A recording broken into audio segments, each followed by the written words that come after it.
नमस्कार श्रोताओं, स्वागत है आपका एक बार फिर से आपके अपने आत्मविद्या यूट्यूब चैनल में, जहां हम लाते हैं रहस्य, इतिहास और अध्यात्म से जुड़ी वे कहानियां जो समय के परे हैं और जिनमें छिपे हैं वो सत्य, जिन्हें जानकर आप खुद से और सृष्टि से एक नया संबंध महसूस करेंगे। आज का विषय बहुत ही विशेष है, एक ऐसा विषय जो न केवल हमारी संस्कृति की रीढ़ है बल्कि हमारी आत्मा की गहराई में बसी चेतना को झकझोरता है। सत्य युग से लेकर कलयुग तक 4 युगों की चौंकाने वाली सच्चाई। क्या आपने कभी सोचा है कि जब जब हम युग की बात करते हैं तो हम दरअसल समय के ऐसे चक्र की बात कर रहे होते हैं जिसमें धर्म, अधर्म, पाप, पुण्य, कर्म और मोक्ष सब घूमते रहते हैं। हिंदू धर्म में समय को केवल घंटों, दिनों या वर्षों से नहीं मापा जाता। यहां समय चलता है चतुर्युगों के चक्र में, जिसमें आते हैं 4 प्रमुख युग: सत्ययुग, त्रेता युग, द्वापर युग और कलयुग। इन युगों में क्रमशः धर्म घटता गया और अधर्म बढ़ता गया। लेकिन क्या यह केवल पौराणिक धारणा है, या इन युगों के भीतर कुछ ऐसी अद्भुत सच्चाइयां छिपी हैं जिन्हें जानकर हम अपने वर्तमान को भी बेहतर बना सकते हैं? युगों की अवधारणा, समय का चक्र। भारतीय वैदिक संस्कृति में समय रेखीय नहीं बल्कि चक्रीय है, अर्थात समय आगे बढ़कर समाप्त नहीं होता, वह घूमता है, दोहराता है और पुनरारंभ करता है। एक महायुग या चतुर्युग की अवधि होती है। सत्ययुग 17,28,000 वर्ष, त्रेता युग 12,96,000 वर्ष, द्वापर युग 8,64,000 वर्ष, कलयुग 4,32,000 वर्ष। कुल मिलाकर एक चतुर्युग 43,20,000 वर्ष। और ऐसे 1,000 चतुर्युग मिलकर बनाते हैं एक ब्रह्मा का एक दिन, जिसे कल्प कहा जाता है। क्या आपने सोचा है कि इन वर्षों की गिनती केवल प्रतीकात्मक है या इनमें कोई रहस्य छिपा है? क्या वास्तव में कोई इंसान लाखों वर्षों तक जी सकता था, या यह प्रतीक है मनुष्यता की मानसिक स्थिति, चेतना और सामूहिक चरित्र के? ये प्रश्न जितने रहस्यमयी हैं, उनके उत्तर भी उतने ही रोमांचक।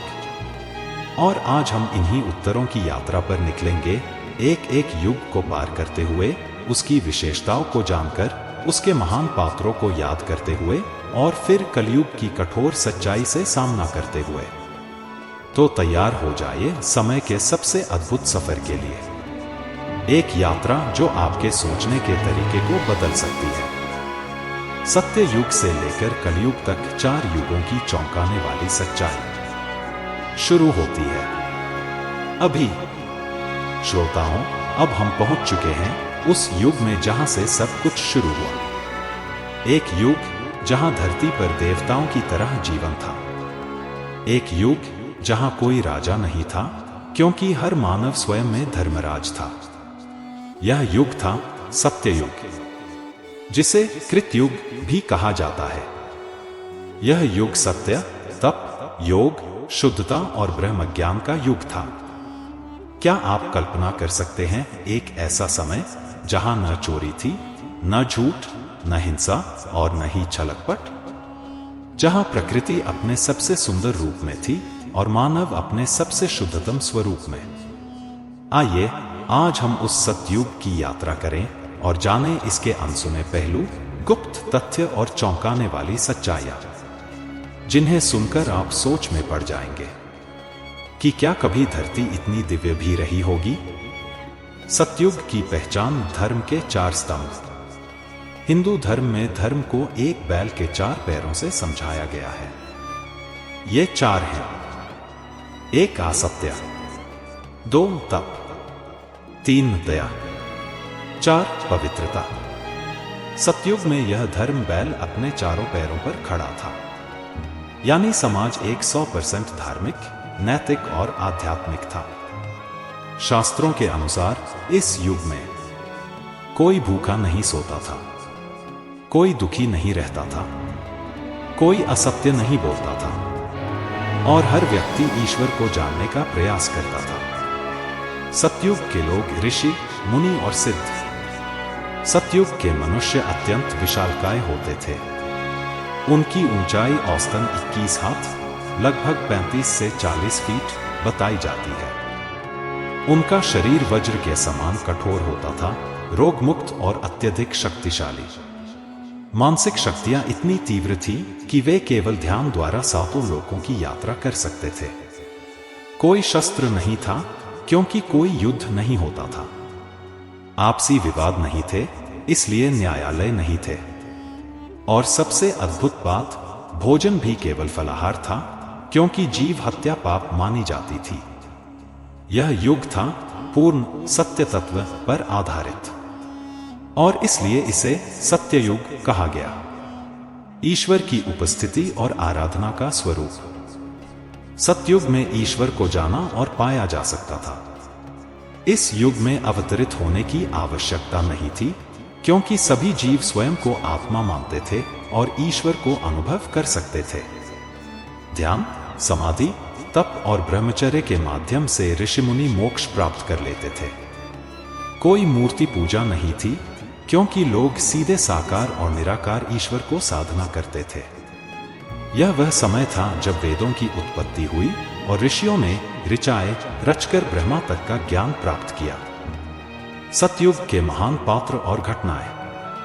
अब एक प्रश्न उठता है, यदि यह युग इतना शांत था, तो इसमें कौन कौन सी घटनाएं घटित हुई? तो सुनिए। हिरण्याक्ष और हिरण्यकश्यप का जन्म। ये दो राक्षस ब्रह्मा के पुत्र थे, जिन्होंने अहंकारवश संपूर्ण सृष्टि को हिलाकर रख दिया। हिरण्याक्ष ने पूरी पृथ्वी को समुद्र में डुबा दिया था। तब भगवान विष्णु ने वराह अवतार लिया और पृथ्वी को बचाया। नरसिंह अवतार की भविष्यवाणी। हिरण्यकश्यप ने अमर होने के लिए ब्रह्मा से ऐसे वरदान लिए कि कोई भी देवता उसे मार ना सके। लेकिन उसका अंत भी इस युग में हुआ, भगवान नरसिंह के रूप में। महर्षि नारद का पृथ्वी भ्रमण। नारद मुनि सतयुग में ही उत्पन्न हुए और लोकों के संचारकर्ता बने। वे ज्ञान और ईश्वर भक्ति के दूत थे। सामाजिक व्यवस्था, कोई जाति नहीं, कोई वर्ग नहीं। सतयुग में न कोई जाति व्यवस्था थी, न कोई ऊंच नीच। सभी मनुष्य समान माने जाते थे, केवल उनके गुणों और कर्मों से पहचाने जाते थे। वर्ण व्यवस्था नहीं, गुण व्यवस्था थी। यानी जो ध्यान करता था वो ब्राह्मण समान माना जाता, जो सेवा करता था वो क्षत्रिय समान। महिलाएं स्वतंत्र थीं, ब्रह्मवादिनी थीं और ऋषिकाओं ने वेदों की ऋचाएं रची थी। कोई राजा नहीं था, कोई कर नहीं था और कोई दंड नहीं था, क्योंकि पाप ही नहीं था। पतन की शुरुआत सत्य से हटने का पहला कदम। हर युग की तरह सतयुग का भी अंत हुआ। लेकिन क्यों? कहते हैं, अहंकार जब ज्ञान में मिल जाए तो विनाश निश्चित होता है। हिरण्यकश्यप जैसे राक्षसों ने देवताओं को चुनौती देना शुरू किया। कुछ योगियों में यह भावना जन्मी कि मैं ही ईश्वर हूं। यही विचार सतयुग के पतन की शुरुआत बना। एक एक करके धर्म के 4 स्तंभों में से एक दरकने लगा और धीरे धीरे यह दिव्यता धुंधली पड़ने लगी। यहीं से त्रेता युग का आरंभ हुआ, जहां मनुष्य को नियमों की आवश्यकता पड़ी। तो श्रोताओं, आपने जाना सतयुग एक ऐसा युग जहां धर्म अपने पूर्ण स्वरूप में था। अब समय है उस युग में प्रवेश का, जहां धर्म की नींव में पहली दरार पड़ी और इंसान को पहली बार मर्यादा को ढाल बनाकर जीना पड़ा। यह युग है त्रेता युग। एक ऐसा युग जहां देवता अब धरती पर अवतरित होने लगे, जहां पहली बार युद्ध हुए और जहां अवतरित हुए भगवान विष्णु राम के रूप में। लेकिन राम केवल भगवान नहीं थे, वे आदर्श थे, मर्यादा पुरुषोत्तम थे, एक ऐसे राजा, एक ऐसे पुत्र और एक ऐसे पति जिनकी तुलना आज तक कोई नहीं कर सका। धर्म के 3 स्तंभ शेष, पहला पतन शुरू। त्रेता युग में धर्म के 4 में से केवल 3 स्तंभ शेष रह गए थे, यानी सत्य, तप, दया परंतु चौथा, पवित्रता, शौच, कम होने लगा। इसका मतलब था कि अब इंसान पवित्र विचारों से विचलित होने लगा। इच्छाएं बढ़ने लगीं और धीरे धीरे मोह और माया का उदय हुआ। यही कारण है कि त्रेता युग में अब जीवन के लिए नियमों और मर्यादाओं की आवश्यकता पड़ी, और इसीलिए भगवान विष्णु ने इस युग में अवतार लिया, ताकि वो खुद नियमों का पालन करके मानवता को मर्यादा का अर्थ समझा सके। त्रेता युग का परिदृश्य समाज, संस्कृति और व्यवस्था। त्रेता युग में अब समाज संगठित हुआ, राजा प्रजा व्यवस्था स्थापित हुई, 4 वर्णों की शुरुआत हुई, ब्राह्मण, क्षत्रिय, वैश्य, शूद्र। लेकिन अभी तक यह गुण और कर्म आधारित थी, जन्म आधारित नहीं। राजाओं ने यज्ञ, अनुष्ठान और तप से समाज को नियंत्रित किया। इस युग में ज्ञान और विज्ञान चरम पर था। कुछ उदाहरण: विमान, रावण का पुष्पक विमान। अस्त्र शस्त्र, ब्रह्मास्त्र, इंद्रास्त्र, अग्न्यास्त्र। चिकित्सा विद्या, आयुर्वेद, संजीवनी। परंतु एक नई भावना का जन्म हुआ, मैं श्रेष्ठ हूं। और यही भावना इस युग की सबसे बड़ी चुनौती बन गई। रावण का उदय अहंकार का चरम रूप। त्रेता युग की सबसे चौंकाने वाली सच्चाई है रावण का चरित्र। रावण दशानन, परम ज्ञानी, शिव भक्त, संगीताचार्य और साथ ही एक अहंकारी तानाशाह। क्या आप जानते हैं, रावण ब्राह्मण था, ऋषि पुलस्त्य का वंशज। उसने वेद, संगीत, तंत्र, आयुर्वेद और खगोल शास्त्र में गहन अध्ययन किया था। उसने भगवान शिव को प्रसन्न कर अनेक वरदान प्राप्त किए, लेकिन यही वरदान उसका अहंकार बन गए और एक दिन उसने वो कर डाला जिसने पूरे त्रेता युग को हिला दिया, मां सीता का हरण। यह सिर्फ एक स्त्री का अपहरण नहीं था, यह धर्म और अधर्म के बीच की रेखा को पार करने वाला कार्य था। और यहीं से शुरू हुई राम रावण की ऐतिहासिक गाथा। राम मर्यादा पुरुषोत्तम का आदर्श अवतार। त्रेता युग की आत्मा को समझना है तो हमें राम को समझना होगा। भगवान राम राजा दशरथ के सबसे बड़े पुत्र, परंतु उन्हें गद्दी नहीं मिली, क्योंकि एक स्त्री कैकेयी की 2 इच्छाओं के कारण उन्हें वनवास मिल गया। राम ने बिना एक प्रश्न उठाए 14 वर्षों का वनवास स्वीकार किया।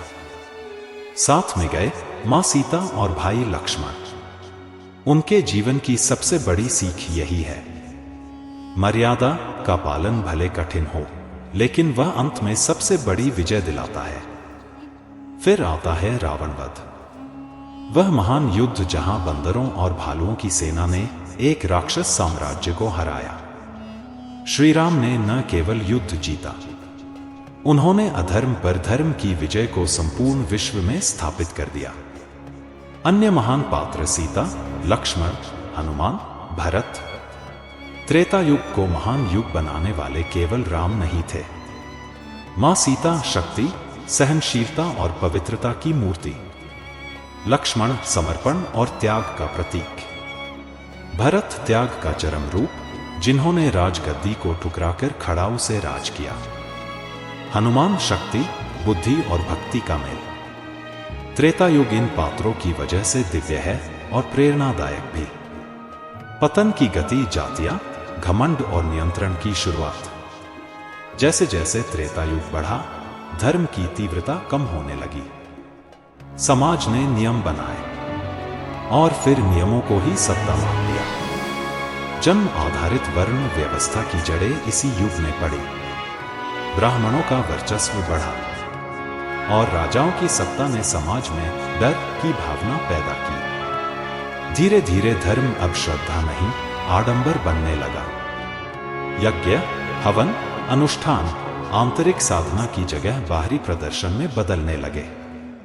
यहीं से त्रेता युग की दिव्यता नीचे गिरने लगी और समय आ गया द्वापर युग का। श्रोताओं, आपने सुना त्रेता युग की मर्यादा और त्याग की गाथा, लेकिन अब हम पहुंचने जा रहे हैं उस युग में जहां मर्यादाएं टूटती हैं, जहां धर्म स्वयं प्रश्नों के घेरे में आता है और जहां धर्म और अधर्म के बीच की रेखा इतनी धुंधली हो जाती है कि समझ नहीं आता कौन सही है और कौन गलत। यह है द्वापर युग। यह युग केवल युद्ध का नहीं था, यह युग था मानव मन के द्वंद्व का। और इसी युग में जन्म लेते हैं भगवान श्री कृष्ण, जो केवल युद्ध के नायक नहीं बल्कि आत्मज्ञान, प्रेम और न्याय के मार्गदर्शक भी बने। धर्म का संतुलन केवल 2 स्तंभ शेष। द्वापर युग तक आते आते धर्म के केवल 2 स्तंभ बचे, सत्य, दया। अब मनुष्य में स्वार्थ बढ़ चुका था। तब ब्रह्मचर्य और संयम का पतन होने लगा। धर्म अब शास्त्रों में था पर आचरण से दूर हो चुका था। समाज में वैभव, सत्ता और परिवार की प्रतिष्ठा इतनी प्रबल हो गई थी कि धर्म की राह पर चलना कठिन और असुविधाजनक लगने लगा था। यही कारण था कि भगवान को अब केवल आदर्श नहीं बल्कि राजनीति, युद्ध और प्रेम में भी उतरना पड़ा। श्री कृष्ण का जन्म अराजकता के बीच अवतरण। द्वापर युग की शुरुआत होती है कंस के अत्याचारों से। मथुरा का राजा कंस, जो अपनी ही बहन देवकी के गर्भ में पल रहे 8वें संतान से डरता था। क्यों? क्योंकि भविष्यवाणी हो चुकी थी, देवकी का 8वां पुत्र तुम्हारा अंत करेगा। और यहीं से शुरू होती है वो यात्रा जिसमें एक नवजात को जेल से निकालकर, यमुना पार करवाकर गोकुल में नंद बाबा के घर पहुंचाया जाता है। वह बालक कोई साधारण नहीं था, वो था कृष्ण। वो कृष्ण जिसने बचपन में पूतना, तृणावर्त, शक्टासुर जैसे राक्षसों का वध किया, जिसने माखन चुराया, गोपियों के संग रास रचाया और फिर युवावस्था में कंस का वध कर दिया। लेकिन क्या आप जानते हैं, कृष्ण का सबसे बड़ा युद्ध कंस से नहीं था। वह तो कौरवों और पांडवों के बीच आने वाला था। धर्म के भीतर ही धर्म की परीक्षा का युग। कौरव और पांडव एक ही वंश, 2 रास्ते। द्वापर युग का सबसे प्रमुख घटनाक्रम महाभारत। 5 पांडव युधिष्ठिर, भीम, अर्जुन, नकुल और सहदेव और 100 कौरव दुर्योधन, शासन सहित। पांडव धर्म और न्याय के प्रतिनिधि, कौरव लोग अहंकार और सत्ता के प्यासे। दोनों एक ही वंश के, लेकिन मूल्य और मानसिकता में दूर दूर तक अंतर। यही होता है धर्म के लिए युद्ध का जन्म। और यह केवल धन या राज्य का युद्ध नहीं था, यह युद्ध था। धर्म की व्याख्या कौन तय करेगा? गीता का उपदेश मानवता के लिए अमृत। महाभारत युद्ध के पूर्व कुरुक्षेत्र की भूमि पर अर्जुन ने अपने ही संबंधियों को देखकर धनुष गिरा दिया। उनका मन विचलित हो गया। उन्होंने कहा, हे केशव, मैं अपने ही भाइयों, गुरुओं और संबंधियों को कैसे मारूं? तब श्री कृष्ण ने दिया वह उपदेश जिसे आज दुनिया भगवत गीता के नाम से जानती है। गीता कोई धार्मिक किताब नहीं, यह मानव मन के भ्रम, मोह और कर्तव्य को समझाने वाला आध्यात्मिक विज्ञान है। आत्मा अजर अमर है, मृत्यु केवल शरीर की है, कर्तव्य सर्वोपरि है, फल की इच्छा मत करो। श्री कृष्ण ने अर्जुन को युद्ध के लिए तैयार नहीं किया, उन्होंने उसे अपने कर्तव्य की स्मृति दिलाई। महाभारत युद्ध जब पूरा धर्म कांप उठा। महाभारत युद्ध 18 दिनों का महायुद्ध। 64 करोड़ योद्धा मारे गए, धरती खून से भर गई, कुल का कुल नष्ट हो गया। युद्ध में भीष्म पितामह ने बाणों की शैया पाई, गुरु द्रोणाचार्य छल से मारे गए, कर्ण की वास्तविकता मृत्यु से पहले उजागर हुई, अभिमन्यु जैसे वीर को पीठ पीछे मारा गया। द्वापर युग की सबसे चौंकाने वाली बात यह थी कि धर्म के पक्ष ने भी अधर्म की कुछ चालें चली, और श्री कृष्ण स्वयं जिन्हें धर्म का प्रतिनिधि माना जाता है। उन्होंने कई बार नीति के नाम पर अधर्म जैसा निर्णय लिया, जैसे कर्ण को उसका असली वंश न बताना, अर्जुन से झूठ कहलवाना, अश्वत्थामा की मृत्यु की अफवाह फैलाना। क्या यह धर्म था या धर्म की रक्षा के लिए अधर्म का प्रयोग?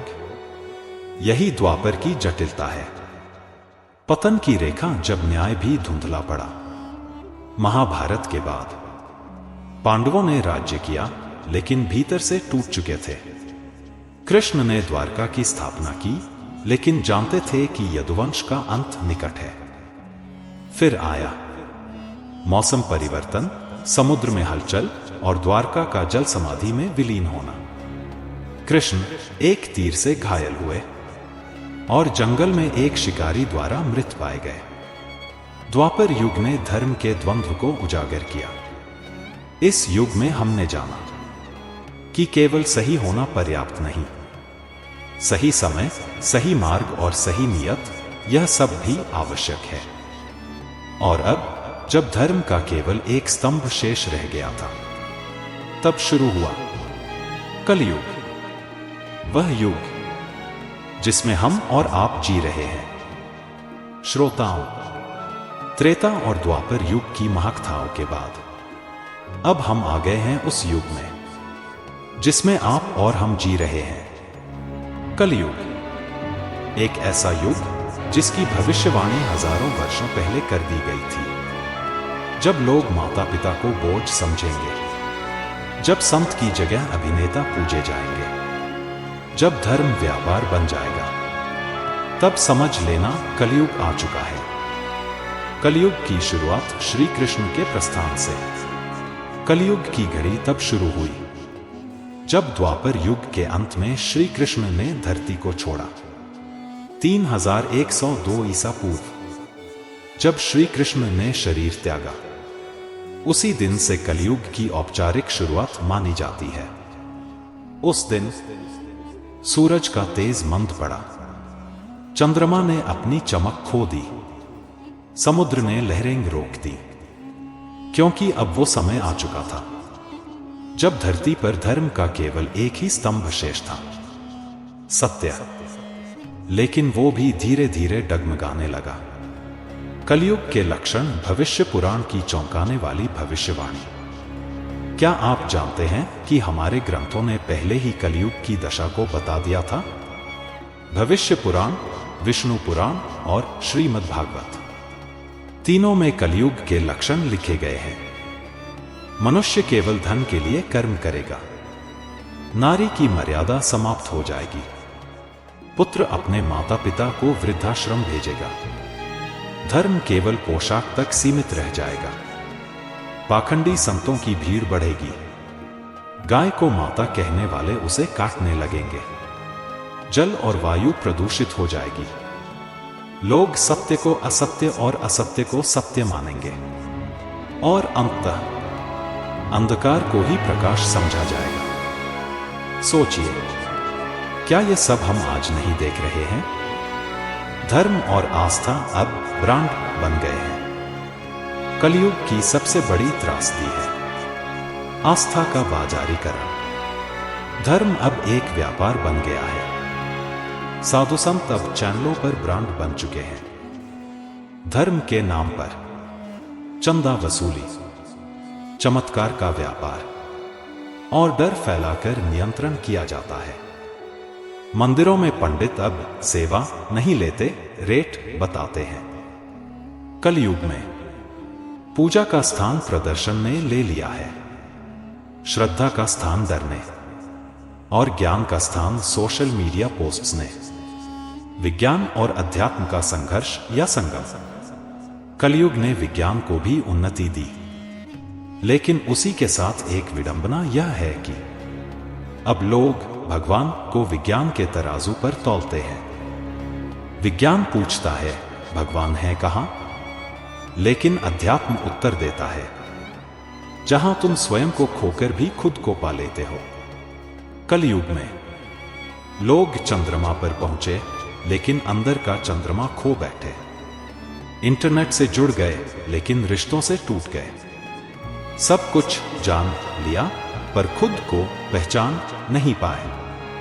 पर्यावरण, युद्ध और पतन प्रकृति की चेतावनी। कलयुग की एक और सच्चाई है, प्रकृति से दुश्मनी। जंगल काटे जा रहे हैं, नदियां प्रदूषित हैं, हवा सांस लेने लायक नहीं रही, समुद्र का जलस्तर बढ़ रहा है और जलवायु परिवर्तन अब केवल न्यूज नहीं, वास्तविकता है। ये सब महज वैज्ञानिक घटनाएं नहीं, ये प्रकृति की चेतावनी है। महाभारत के समय भी श्री कृष्ण ने कहा था, जब मानव प्रकृति से असंतुलन करेगा तब प्रकृति स्वयं उसे संतुलित करेगी, विध्वंस के माध्यम से। क्या हम उस विध्वंस की ओर बढ़ रहे हैं? मोक्ष का द्वार क्या अब भी संभव है उद्धार? अब प्रश्न उठता है, क्या कलयुग में मोक्ष संभव है? हमारे शास्त्र कहते हैं, कलयुग में सबसे सरल मोक्ष का मार्ग है नाम जप, भक्ति और सत्संग। सतयुग में तपस्या से मोक्ष, त्रेता में यज्ञ से मोक्ष, द्वापर में पूजन से मोक्ष, लेकिन कलयुग में केवल सच्चे नाम से मोक्ष। यही कारण है कि कबीर साहिब, गुरु नानक, तुलसीदास, रविदास, संत गरीबदास जी सभी ने यही कहा, सद्गुरु से नाम लेना और मन से जपना यही कलयुग की मुक्ति है। लेकिन आज हम सत्संग को संभवतः टाइम पास मानते हैं और सोशल मीडिया को ज्ञान का स्रोत। कलयुग में मोक्ष कठिन नहीं, लेकिन हम स्वयं ही स्वयं से दूर हो चुके हैं।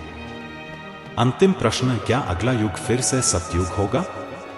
पुराणों में वर्णन है कि कलयुग करीब 4,32,000 वर्षों तक रहेगा, लेकिन कुछ ऋषि और संतों का मानना है कि अगर मानवता जागे और सत्य के मार्ग पर लौटे तो कलयुग छोटा भी हो सकता है, सत्ययुग फिर से लौट सकता है हमारे भीतर। लेकिन इसके लिए हमें दूसरों को नहीं, खुद को बदलना होगा। कलयुग में सबसे बड़ी विजय वो नहीं है जो दूसरों को हराए, बल्कि वो है जो अपने अहंकार को हराए। यही कृष्ण का संदेश था, यही राम की मर्यादा थी और यही भविष्य का मार्ग है। प्रिय श्रोताओं, अब आपने जाना सतयुग की सत्यता, त्रेता की मर्यादा, द्वापर का धर्म संघर्ष और कलयुग की भयावह सच्चाई। लेकिन अंत में युग चाहे कोई भी हो, मोक्ष केवल उसी को मिलता है जो अपने भीतर के अधर्म को मार दे। हम मिलेंगे अगले पॉडकास्ट में, तब तक सत्य को पहचानिए और अपने भीतर के युग को बदलिए। अगर आपको हमारा वीडियो पसंद आया है तो इसे लाइक करें और आत्मविद्या यूट्यूब चैनल को सब्सक्राइब करें। धन्यवाद।